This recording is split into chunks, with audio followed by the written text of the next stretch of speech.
এই গণভোটের কোনো আইনগত ভিত্তি নেই। এটি সম্পূর্ণভাবে একটি গোষ্ঠী জনগণের উপর চাপিয়ে দিয়েছেন। আমাদের দল বিএনপি এটাতে প্রথমে রাজি হয়নি, কিন্তু দেখা গেল যে বিএনপি যদি রাজি না হয় তাহলে আর নির্বাচনই হয় না, এরা নির্বাচন ছেড়ে বাড়ি চলে যাবে।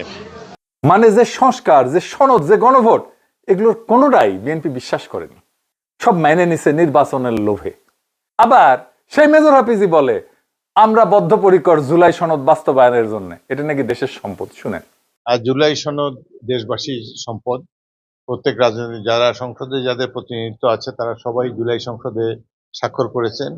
বিএনপিও আমি মনে করি তারা জুলাই সংসদ বাস্তবায়নে বদ্ধপরিকর।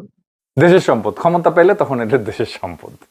মানে কোনো কনসিস্টেন্সি নাই তাদের, আলাপ আলোচনা কথাবার্তার কোনো কনসিস্টেন্সি নাই। একবার এক কথা বলে, আরেকবার আর এক কথা বলে, যখন যেটা কাজে লাগে সেটাই বলে।